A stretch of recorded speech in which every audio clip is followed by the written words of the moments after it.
river runs through the heart of Rochester, New York. The mighty Genesee helped build this industrial city, where corporate giants Kodak and Xerox established their headquarters. But the river is also where a notorious serial killer dumped the bodies of most of his victims, one by one. He became known as the Genesee River Killer. Once you kill somebody, killing somebody else is a snap of a finger. His name is Arthur Shawcross. Over a 2-year period, he instilled fear throughout the city as he murdered at least 11 women.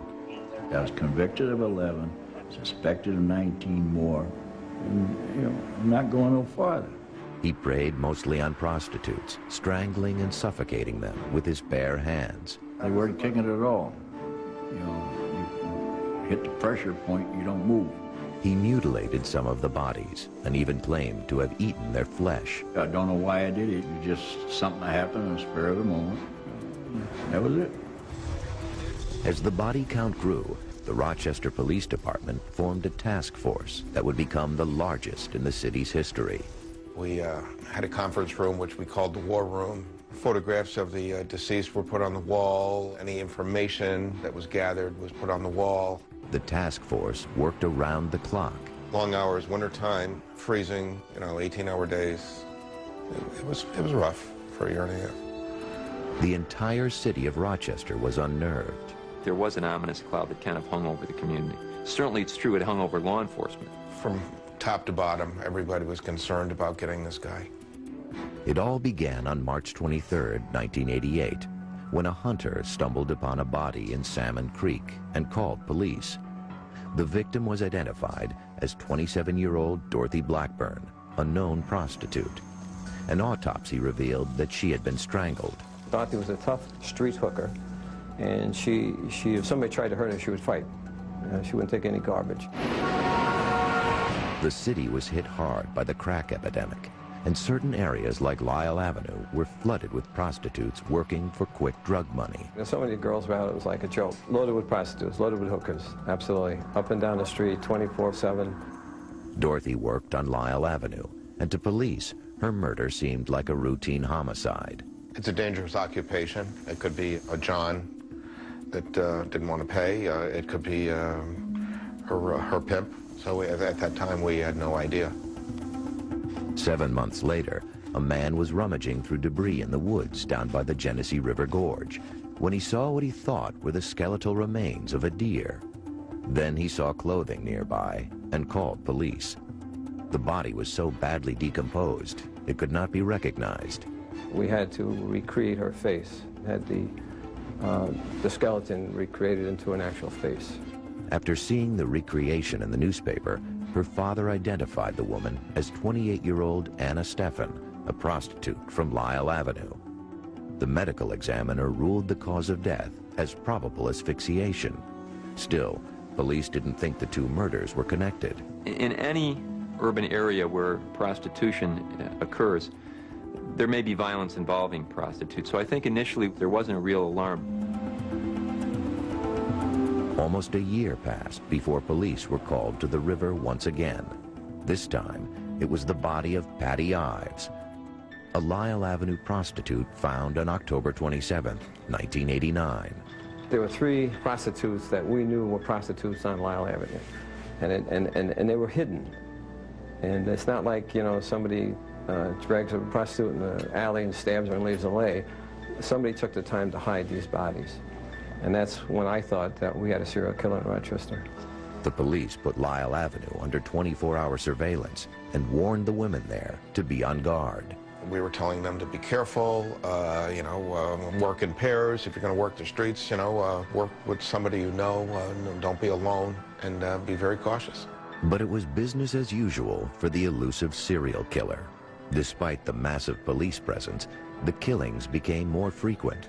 It was very frustrating. I mean, we had the area scoured with our tactical unit, undercover police officers, and apparently he was picking up girls right under our noses. On a cold Thanksgiving day in 1989, police responded to another body found near the Genesee River. It was a deserted area. Her body was found under carpeting by a young man walking his dog. And at that point, there was just this feeling of helplessness because it seemed that no one was going to stop the individual who was killing these women.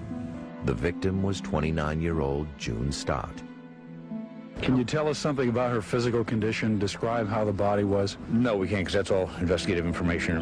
What police wouldn't say was that June Stott's body was unlike the others.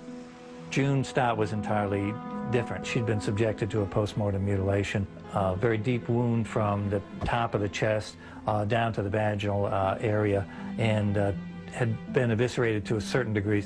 It seemed the killer was growing bolder and more disturbed with each victim.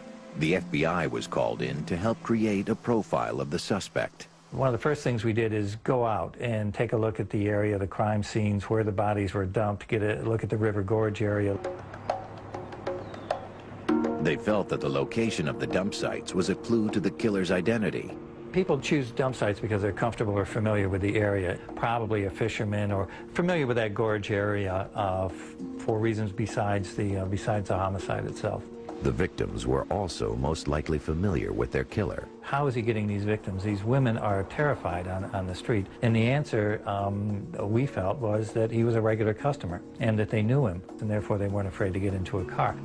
The FBI believed the offender was most likely a white male with a history of violent crime who held a menial job and was probably married or had a girlfriend. He was likely a known John in the area and also a hunter or fisherman. But other than that, he would appear nondescript. We felt that he was extraordinarily ordinary, that the victims and maybe even the investigators were looking right through him. McCrary also suspected that the mutilation of June Stott after she was killed was a sign of things to come. We might see this sort of behavior again. Maybe we could catch the guy coming back to the scene.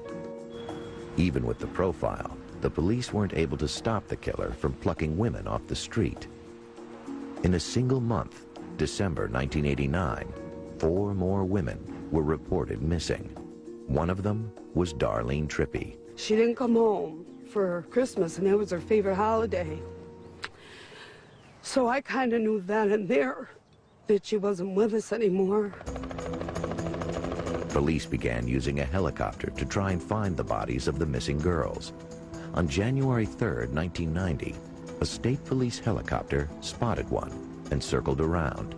And as they got closer, they saw that a gray Chevy was parked directly over the body on the side of the road.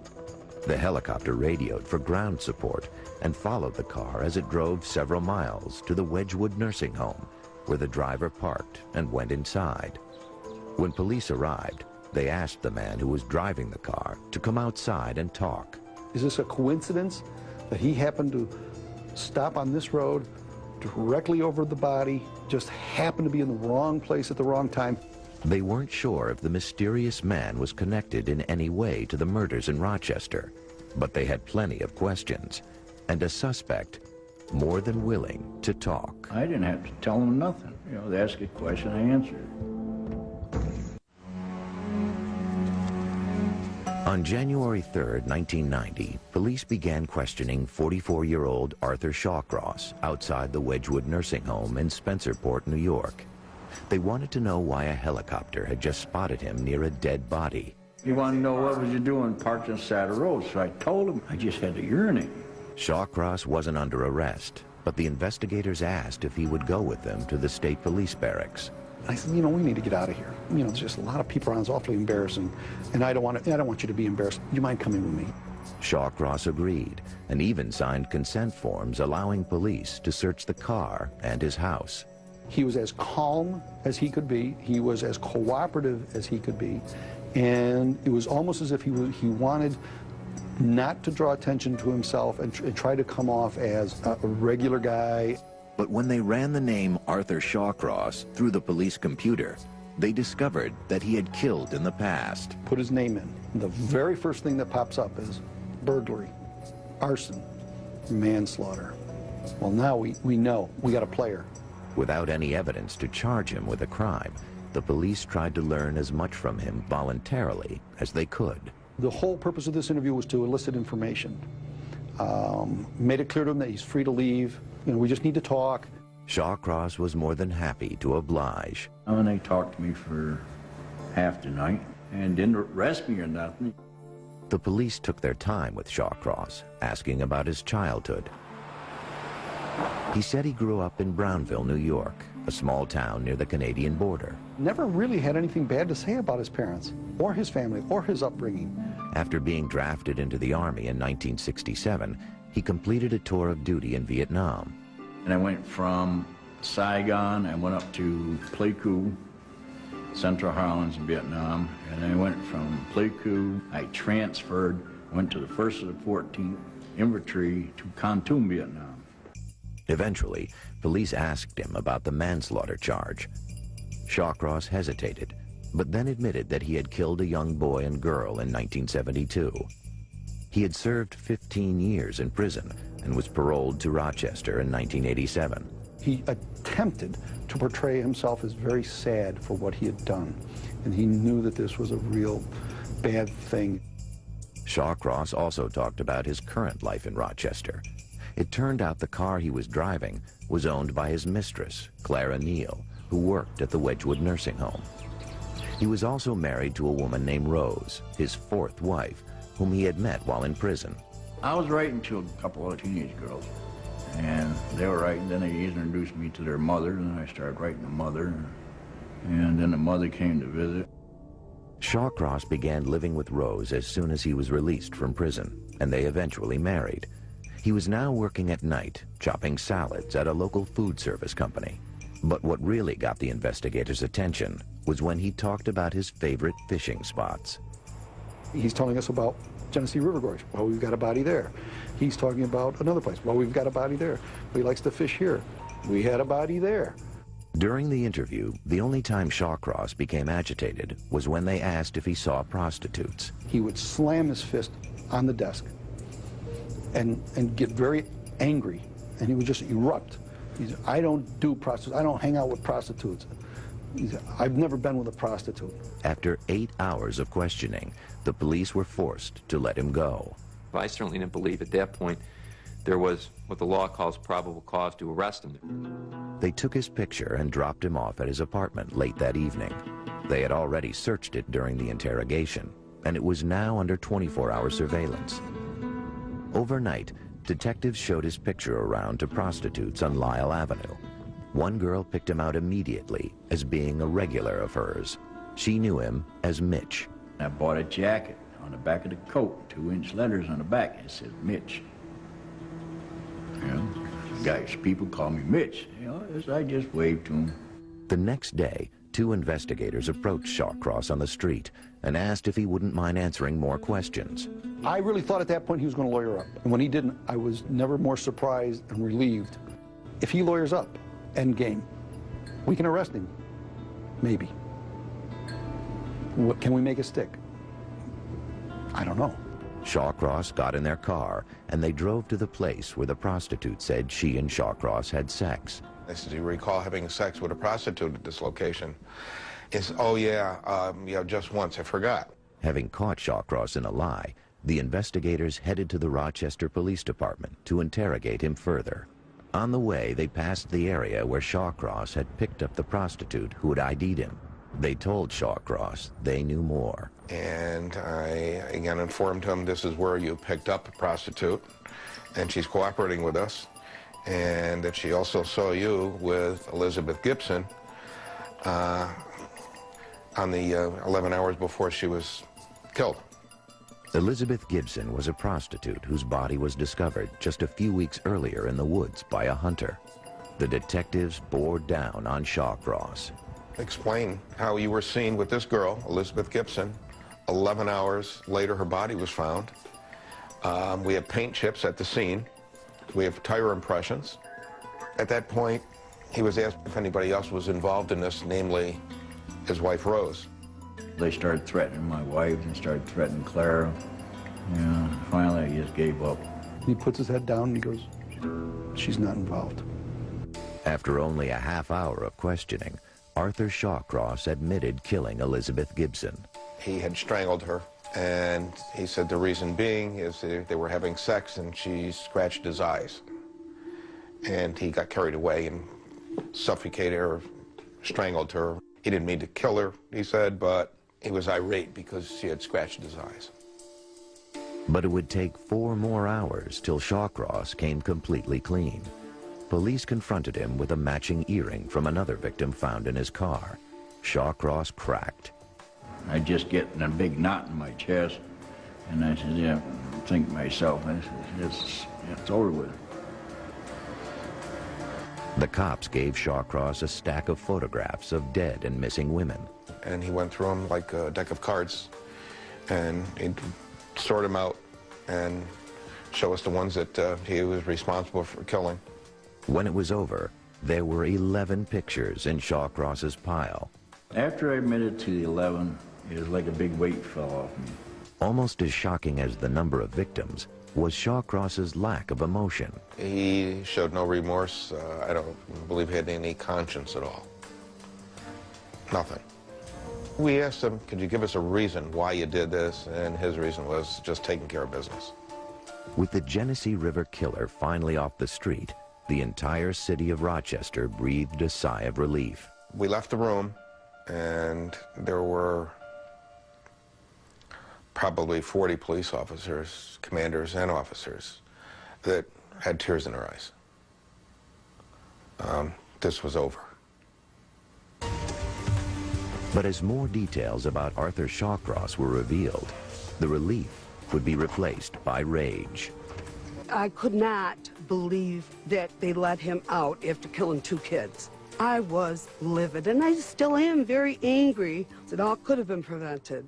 We are here today to formally announce the arrest. On January 5th, 1990, officials in Rochester, New York, called a press conference to announce the arrest of the killer who had terrorized their city for 2 years.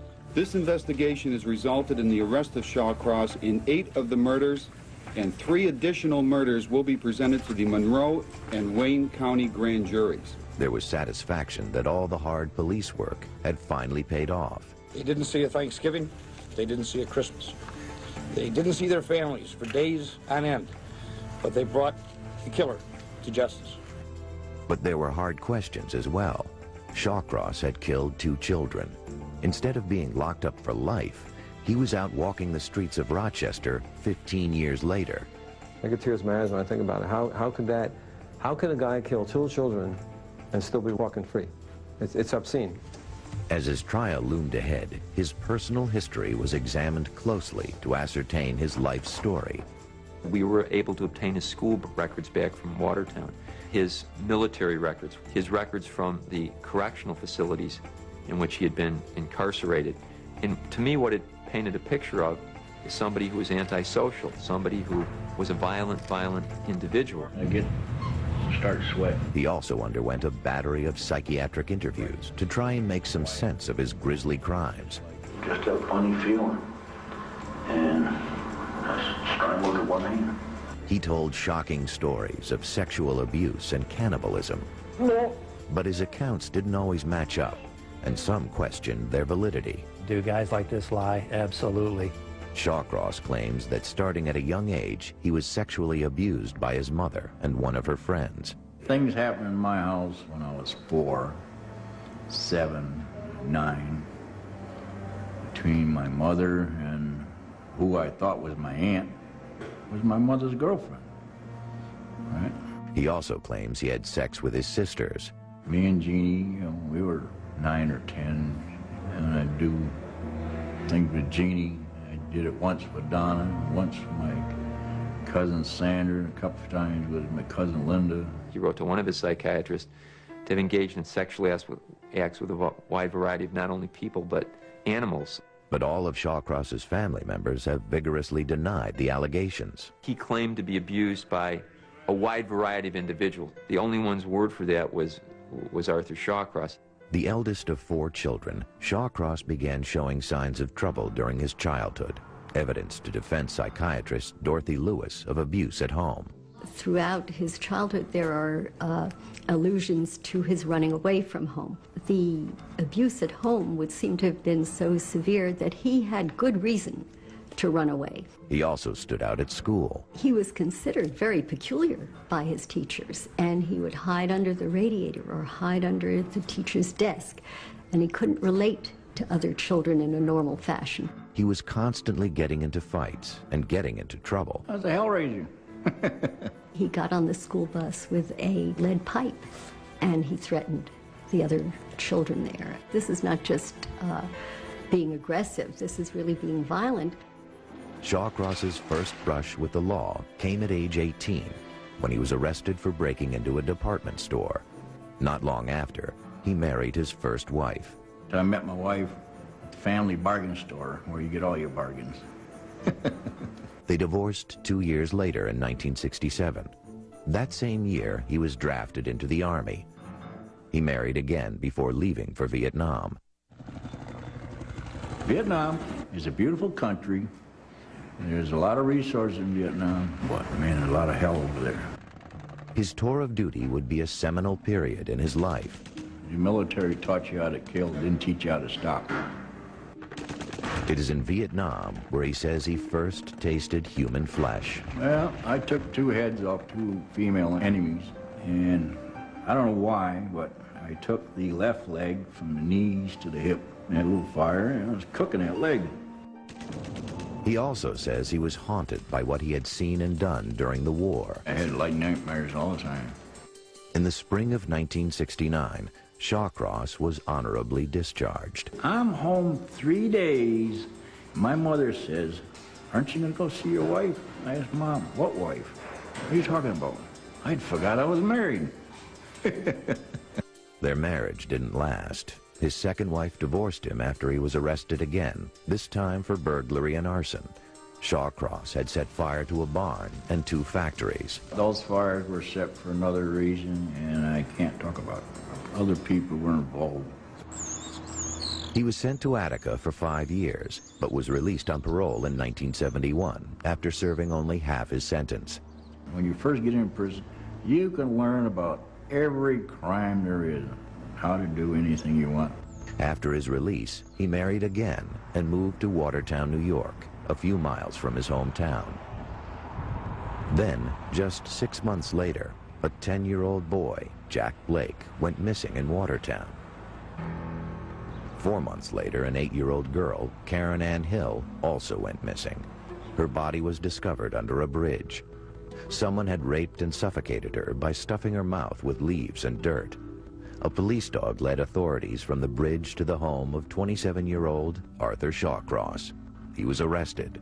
I just had a lawyer. He said, "Keep your mouth shut, let me handle it." And he did. In a plea agreement, he admitted to killing both children, but he wasn't charged with murder. Instead, he was allowed to plead guilty to 1 count of manslaughter for killing Karen Ann Hill. He was not charged with rape, and he was not charged for the murder of Jack Blake. He was sentenced to an indeterminate term of up to 25 years. It certainly raises questions that if he had been held responsible for the murder and received the maximum sentence then of 25 to life, he would have never been out on the streets to be able to commit the crimes in Rochester.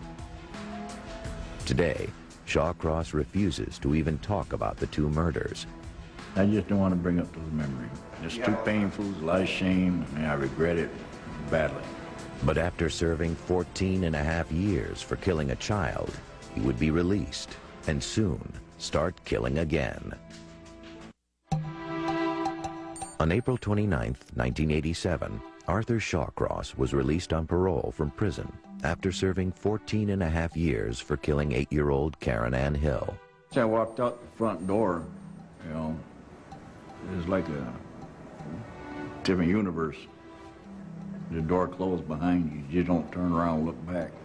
The parole board sent him to Binghamton, New York, and informed the police department that a child killer was moving into their community. A very well-liked and very well-known police officer from the Binghamton Police Department. His very own daughter, she was murdered by a pedophile. The officer complained about Shawcross, and the parole board moved him. But no matter where he went, Shawcross couldn't escape his past. Word had spread, and he was literally chased from town to town. Some drunks show up in my apartment. You know, they're gonna kick my butt. Frustrated, the parole board finally settled him in Rochester. Only this time, they decided not to tell the local police. Law enforcement wasn't notified specifically of his presence here. I guess you could say that the communication wasn't as good as it was. I think a lot was learned from the Shawcross case. Shawcross eventually married his fourth wife, Rose, a pen pal he had corresponded with while in prison. He also started seeing Clara Neal, a woman he met at his job chopping vegetables. He had hopes of making a fresh start with his life, but it didn't last. I'm trying to better myself, you know. I had the feeling it was going to work, right? But you meet a prostitute on the street, and it's like a kid in a candy store. Shawcross claims he never sought out a prostitute before moving to Rochester. But one day, while driving his girlfriend's car, he encountered one. The girl comes up to me, right? I'm parked, I'm at a street light, and I got the windows down. And he leans in and says, "You want to go on a date?" She had explained it to me, right? You know, so we went and did whatever she wanted to do, you know, and went from there. Soon he was seeing prostitutes regularly. Then, in February 1988, he picked up Dorothy Blackburn. He says she bit him during oral sex. She gets down and she bit me, and I smacked her, and I bit her. I said they were even. You know, she starts fighting and everything, and I just strangled a bit. Shawcross coldly dumped her body in a creek near the car and went home. I was in a fog. When I got home, Rose didn't know me, didn't know who I was. My neighbors would say the same thing. I was in a daze for a few days. Dorothy Blackburn's body was found within a week, but there was nothing to connect Shawcross to the murder. He kept his dark secret to himself and resumed his routine life. Things like that, where I did something wrong, I'd put it on a shelf and close the door. Forget about it. But he continued to frequent prostitutes. A few months later, he met Anna Steffen on the street. Yeah, I didn't have a car with Anna.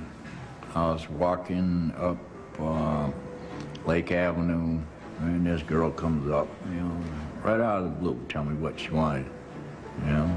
And I said, okay, let's go. They went into the woods down by the gorge to have sex.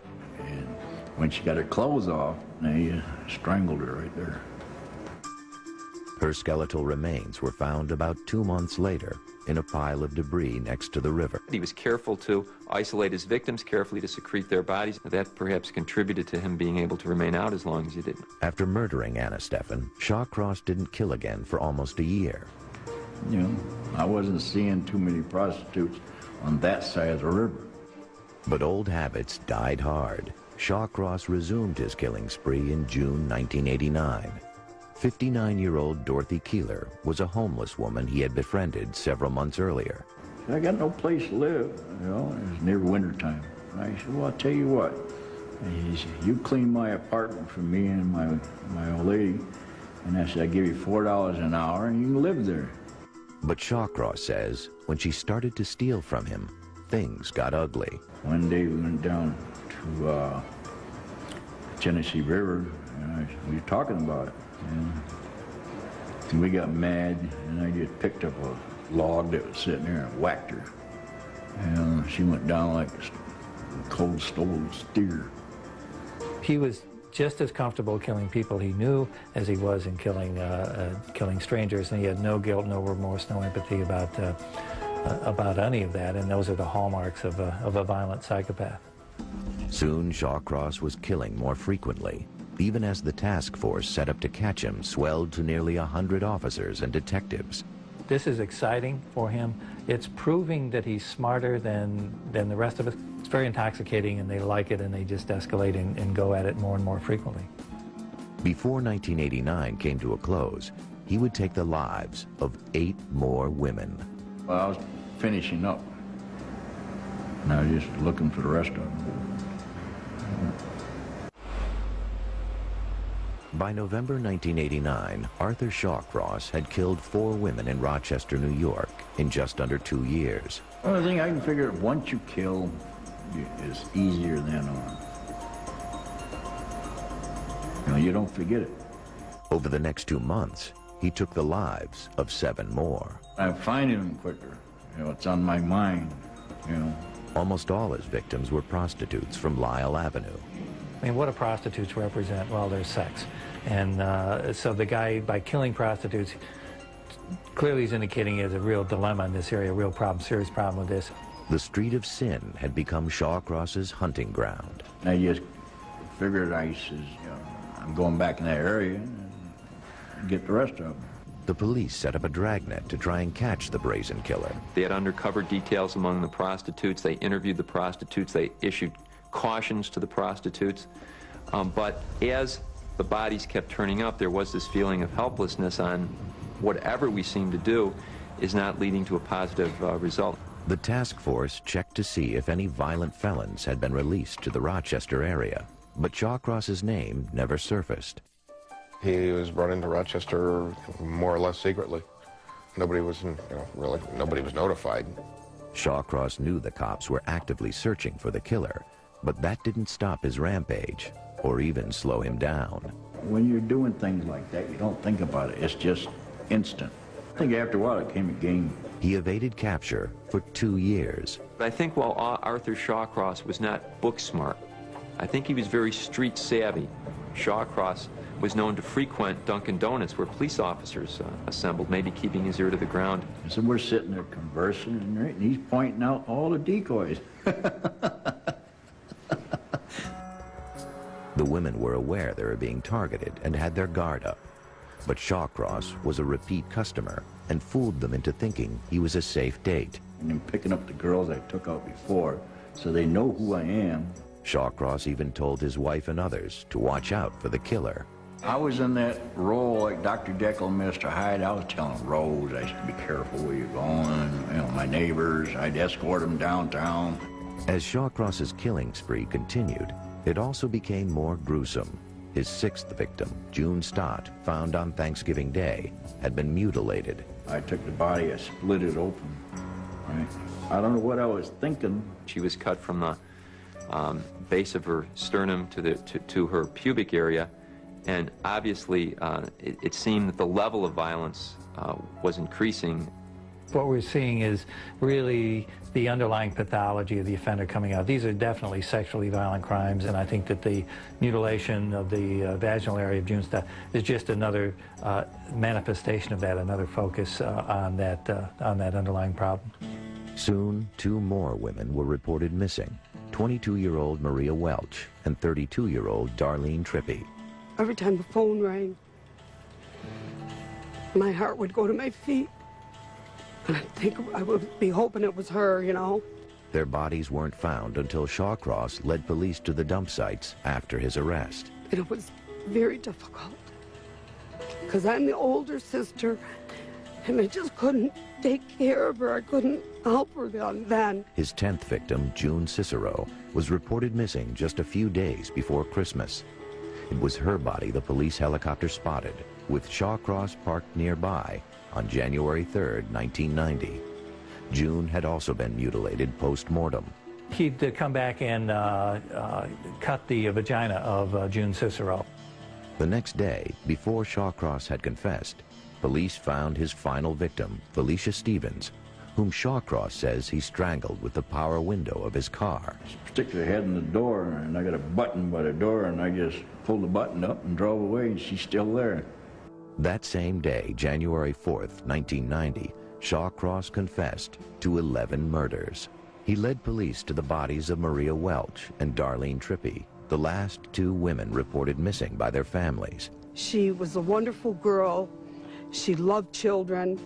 She was just a joy to have around you. She lit up any room she went into. The relatives of many of his victims would become fixtures at Shawcross's trial. The testimony was almost as shocking as his crimes, with appalling stories of necrophilia, cannibalism, and a startling video of Shawcross under hypnosis. No, no, no, no. When Arthur Shawcross first went on trial, he faced a maximum sentence of 250 years in prison. Bring out Shawcross. It's just too bad back then they didn't have a death penalty, because that'd be ideal to put him in the electric chair and fry him. No question in my mind. On the advice of his lawyers, Shawcross pled not guilty by reason of insanity, in an attempt to get sentenced to a mental institution instead of prison. To prove that you're insane under New York law, you have to show either that you didn't know and appreciate the consequences of your actions, or if you can show that you didn't know what you were doing was wrong. When opening arguments began in October 1990, 10 months after his arrest, the prosecution depicted Shawcross as a calculating killer who was fully aware that what he was doing was wrong. Why do you dump the bodies in an area where they're not likely to be found? That all to me speaks to somebody who knows what you're doing, knows it's wrong, and is trying to cover up your tracks. The prosecution also portrayed him as an evil, sexually violent psychopath who had no remorse for his crimes. He loved killing. He loved the thrill of finding a girl, the thrill of getting her naked, the thrill of having sex with them, and the thrill of watching them die as he's having sex with them. That was his fantasy, and that's what he enjoyed. The defense argued that Shawcross didn't know what he was doing and was unable to control himself when he killed because he suffered from a psychiatric condition called dissociative disorder.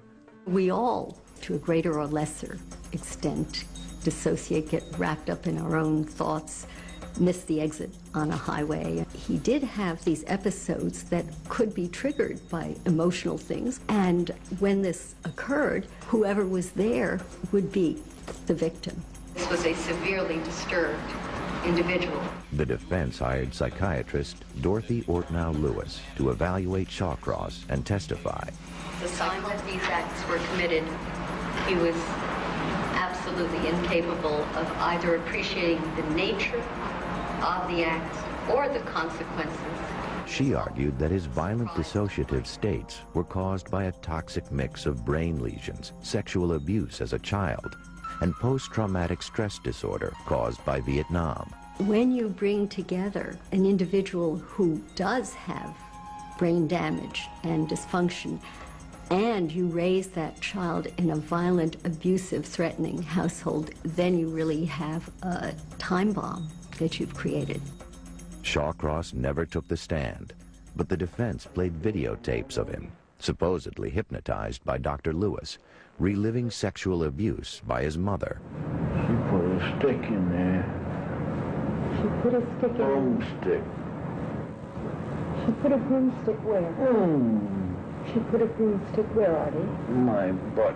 The defense countered with psychiatrist Park Dietz, who testified that Shawcross was faking and lying about the abuse. There is no evidence that Mr. Shawcross endured anything that might be called sexual torture at the hands of his mother. The striking pictures of Shawcross, purportedly under hypnosis, were combined with testimony that he was a cannibal. In a couple of the cases, he cut out the genitalia and ate them. Now, this is very, very similar to what he said he did in Vietnam with eating parts of one of the women that he captured. Again, the prosecution contended that Shawcross was making the stories up to try to appear insane. If you want to show people you're nuts, what more to say than you ate bodies? I think the only one who can ever answer that truly is Arthur Shawcross. Throughout the 4-month trial, relatives of Shawcross's victims filled the courthouse, including the mother of Karen Ann Hill, the 8-year-old girl Shawcross had killed in 1972. Can't tell you the feeling that come over me, just seeing him again. It wasn't easy. It wasn't easy. I wanted to say, why? Why did you take my heart? Shawcross's wife Rose and girlfriend Clara Neal also attended the trial and stood by their man the entire time. He's not a monster. He is a loving human. Please believe me. The jury deliberated for 6 hours over 2 days before delivering the verdict. Members of the jury, how do you find in the matter of the people of the state of New York versus Arthur Shawcross? Guilty. Shawcross was found guilty on all 10 counts of murder, but it was little consolation for all the families who had lost a loved one. I think about Darlene every day. She was a person, alive, had a lot going for her, and he took it all away.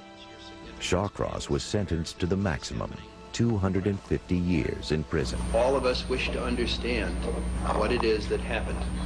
Do you have anything you'd like to say? No comment at this time. A few months later, he pled guilty to the murder of Elizabeth Gibson in neighboring Wayne County. If there is a hell, he should be at the lowest, on the lowest rung. I don't think he has one shred of remorse for the pain, agony, and suffering that he caused the victims and their families. Today, Shawcross is incarcerated at the Sullivan Correctional Facility in New York's Catskill Mountains. He has nothing but time to contemplate his heinous crimes. I feel sorry for a lot of things, and I don't feel sorry for some things. He has told different stories over the years and now claims he started killing prostitutes as revenge because he thought one of them had given him AIDS. I had this one woman, she tells me, she's one of the girls you took out in this area is HIV positive. And that ate at me. Then I started going back and knocking down just those I took out in that area. He acknowledges that he used to have trouble controlling his rage. Anger will jump out, you know. I can control it now. I couldn't control it back then. When I first got here, you know, I was angry all the time, but over the years I mellowed out. But Shawcross also says that if given the chance, he might kill again. Nobody knows what will happen tomorrow until it gets here. Tomorrow never shows up. You can learn from your past. You can't learn from what's going on in the future. Nobody knows it. Clara Harris did kill her husband, but to what degree is she responsible? Why are kids killing at such an alarming rate? Year after year, raising the bar on criminal justice programs. American Justice, next, only on A&E.